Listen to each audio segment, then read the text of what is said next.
Good morning, everyone. Thank you for joining us on this webinar on the Cscape 10 Project Navigator. It's roughly about 16 minutes to presentation. And if you have any questions, you can pop them in and we'll get to them at the end. Hello and welcome to today's webinar. Today we will be looking at the Cscape 10 Project Navigator. Let's look at our agenda for today. First, we will answer the question, what is the Cscape 10 Project Navigator? We will then discuss all the different functions available in the Project Navigator. There will be demonstrations throughout, and we will finish with a Q&A session. The Cscape 10 Project Navigator is a feature in Cscape that allows users to quickly access different elements of their project. It is an efficient way of organizing a whole series of shortcuts to access different elements of configuration within your project. The Project Navigator has been expanded in many areas with new options, most of which can be accessed with a right click. Today we will review these features and look at the basic functionality of the Project Navigator. First, we will look at how to access the Project Navigator. By default, it should be open and located on the left-hand side of the screen. However, with Cscape 10, you can change the layout of this as well as other screen elements such as the project toolbox or your program variable window to your liking. Here we have the top-level view of the Project Navigator with only the control section expanded. We note that this section is expanded to show more options because of the minus icon to the left of the word control. This is what the Project Navigator looks like by default. So in the top-level view of our Project Navigator, we have the name of the program, then underneath this we have hardware configuration access, followed by the full list of control functions, as well as the user interface functions, and finally the networking functions. Let's look at the Navigator control functions in more detail. These functions are used to manage your logic modules. By default, you have one main loop module called main when you start a new project, and then you can add additional main loop modules by simply right-clicking, which we will demonstrate later. In addition to adding main loop modules, you can also add subroutine modules and UDFB modules. And by using the Navigator tool, you can rearrange these to be in a different order for the execution sequence of the main loop modules. You can also use these options for saving a main loop module, subroutine, or UDFB as a file, so you can bring it into a future project. You can also easily access the set points and data logging through the shortcuts in the control function section of the Project Navigator. Now let's look at our Project Navigator in Cscape 10. As mentioned before, this is to the left of the logic window by default. If you don't have the Project Navigator on your screen, then you will need to check that the Project Navigator is highlighted in the Home tab like it is here. If you want to change the layout and move the Project Navigator, you can do so by clicking and dragging it around the screen. But for now, we will leave this as it is. On the top line, we have the name of our program. By default, this is named Untitled. This is then followed by square brackets with the CAN ID that the program is configured for. Then, because we are currently not physically connected to an OCS, this says by unknown mode, because the program can't tell if we are in run, stop, or idle mode. Below this, we have a quick way to access hardware configuration. These configuration settings can also be accessed from the shortcut in the Quick Access toolbar or from the ribbon toolbar under the Home tab. Next, we will look at the control settings. If we right-click the Logic Modules option underneath this, we can import a logic module. So if we have a specific main loop, ladder routine, subroutine, or user-defined function block from a previous project that we would like to import into this project, we can do that here. Underneath this, if we right-click main loop modules, we get two options, including the option to add a new logic block. We would use this, for example, if we wanted to add a group or a block in which we would place PID logic. So when we select this, a new block is created underneath the main logic block, and we will name this PID. We can add more logic blocks if we wish. This time we may have a block for motor control, so we will name this motor. We will add one more logic routine, which we want to initialize different parts of our logic, so we will call this init. If we right-click the main loop modules again, we have a second option that allows us to configure the execution sequence so we can rearrange the order in which these main loop logic blocks are executed. So we will select this option, And if we want our init block to execute first, we will highlight it and then select move up in execution order until this block is in the position we want. So our initialization block will execute first, followed by our main loop, then our PID loop, and finally our motor control block. From this dialog box, we can also choose to suppress the execution of any of the blocks in case the logic for a block is not working, but we want to test the rest of our program, for example. So any block you do this for won't be executed when the program is saved and downloaded. Once we want to make this block active again, we can select Allow Execution. So these are the options you have when you right-click under Main Loop Modules. If you right-click on a specific main loop module, you can access even more options. The first of these options is OEM Protect. This allows you to make a loop module only be available to you, so the individual logic inside the routine will only be viewable with a password. You can also rename, export, or delete the routine. We then have similar options for subroutine modules and UDFB modules.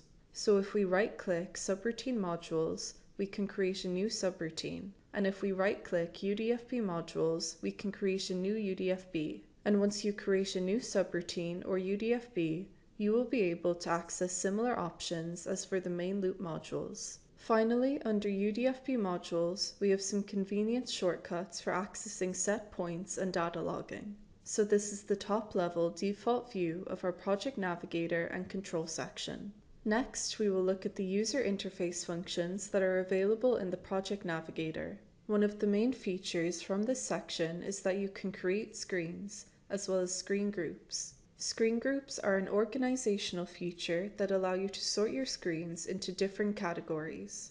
There is a main screen group by default. However, you can create your own groups and classify your screens in any way you want. As well as this, if you've created a screen that you want to reuse in a different project, then from this section you can save that screen as a file, and you can then load it into any project from the Project Navigator. From this section, you can also access the global background and grid setting options.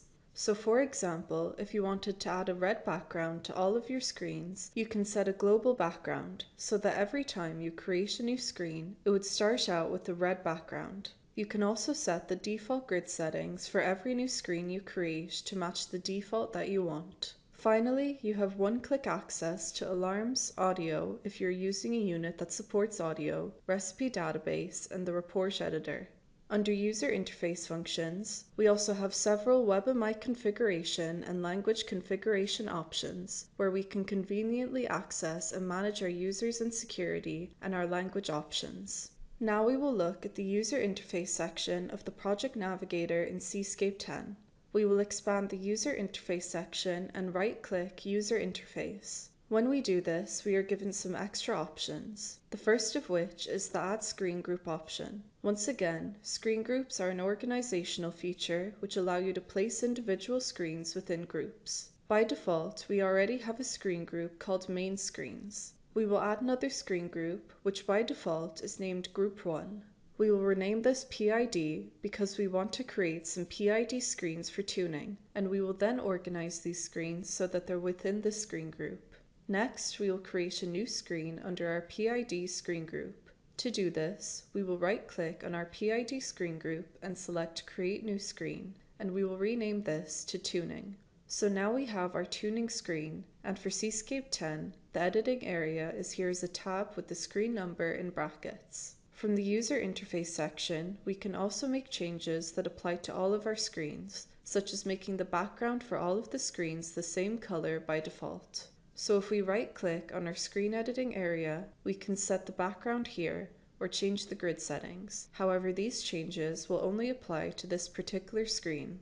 If we right-click User Interface from the Project Navigator and then go under Tools and then the Global Background and Grid Settings, we can make these changes globally. So now every time we create a new screen, by default they will use whatever settings we use here. For example, we will select Set Global Background and we will change the default background color to white. We will also go back to our user interface settings, go under Tools, and then review our global grid settings. We will keep most of these settings as is, but we will choose to turn off the Show Grid and Snap to Grid options for all of our screen's primary grids. So this is what our tuning screen looks like with our new settings applied. Next, we will right-click on Main Screen and select New Screen and see how our settings look like on this new screen. We will rename this screen to Menu. Our menu screen was created with screen number 2, and by default, our global grid and background settings are applied to this screen.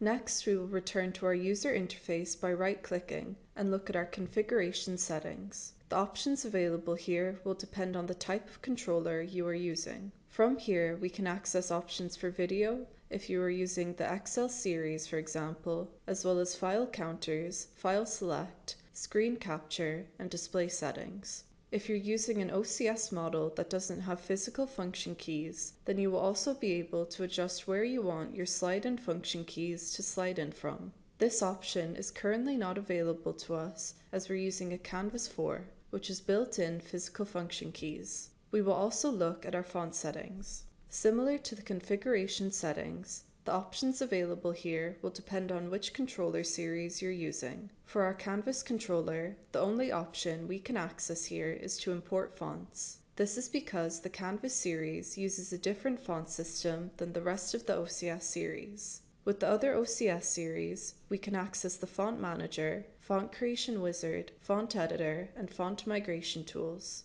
If we go back to our tool settings, we can see we also have an option to animate all of our objects. This allows us to see our objects on any of the screens we've created in different states, so we can see how push buttons and selector switches appear when selected, and how pilot lights will appear when on, for instance. We also have other options here, such as settings for the bitmap editor and edit options. If we select Edit Options, we get more display and graphic options. For example, if we have a controller that displays data on the screen whose origin is a Modbus data field and not a variable, and we lose communications over Modbus, then we can choose to have asterisks displayed instead of what the last successful value was. We also have an option to set the default font style and size. We will change this to Canvas 20, so that once we add objects to our screen, they will now appear in a bigger font size. Finally, if we return to our user interface settings again, we have an option to fill all screens. This means that all objects will be automatically scaled to fit the screen. This can be a useful option with non-Canvas units, as there is already a lot of automatic scaling and stretching of objects with Canvas when you import a project that was created for a different controller in a previous version of Cscape. Underneath User Interface, we can access the Screen Thumbnail area. From this area, we have another way of creating new screens. We can do this by simply double-clicking on one of the empty screen areas, and then we can rename the screen as we choose. When we right-click on a particular screen, we have options such as setting the screen as the initial screen. So this will be the screen that first appears when you start up your program on your controller. You can also move a screen to a different screen group and save the screen as a separate file, which you can then import into a new project. Then if you right-click on a screen group, you can select Load Screen to import these saved screens into that screen group. Most of the other options here are convenience shortcuts, such as alarm configuration, audio configuration for a Canvas 7D or 10D, the recipe database, and reports. We will note that all of these features can also be accessed from the ribbon toolbar at the top of the screen. Next, if we expand the web settings, we have several different options for configuring our WebMI type parameters. These are also convenience shortcuts that can be accessed from the toolbar. Underneath Web, we have the settings for users and security. This is a convenient way to access the dialogues where you add users with their access credentials, such as passwords and usernames. Finally, underneath this we have language, which will be used for applications that use multiple languages, or of operators that are using multiple languages, so that you can create the project or edit the project in the native language. So these screens were created in English, and once we are finished with these screens from an English standpoint, we can select Export Strings. This would then send the string data to the clipboard, and then we could copy the clipboard into a spreadsheet and add in the additional columns. So we could add the additional language strings that are displayed for all the English strings that we use in our program and import them back in after copying them from the spreadsheet. So these are our user interface options for our Project Navigator. The last category of functions in our Project Navigator are the networking functions, most of which are convenience shortcuts which can also be accessed from the ribbon toolbar. These include access to your CAN ports, protocols, email configuration, and MQTT. Now we will look at the networking section of the Project Navigator in Cscape 10. These are all convenience shortcuts that you can access. So regardless of which controller you will have at least one CAN port. So you can double click on CAN configuration to access this dialog box. If you have a Canvas 7D or 10D or one of the 2-port XL Series or XL Prime Series modules, you can access CAN 2. Protocols is one of the many ways you can access the serial protocols and Ethernet protocols. From here, you can also access the GSM, GPRS, SMS, and email configuration options by double-clicking. The last option in the list is MQTT, so we can double-click here and easily access the MQTT configuration dialog box. We will note here that for Canvas, an additional license for MQTT is not required as it is included with Canvas units, whereas it is an extra and one-time upgrade for licensing other OCS models.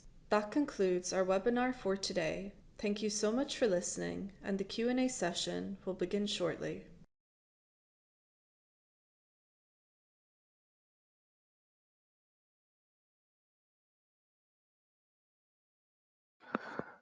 Okay. Next week we have alarm handling with the Canvas units, and that's going to be followed up by recipes and the use of WebMI Plus with the Canvas units. I don't see anything on this week, so I think we'll leave it there. Thank you all very much, and we hope to see you again soon.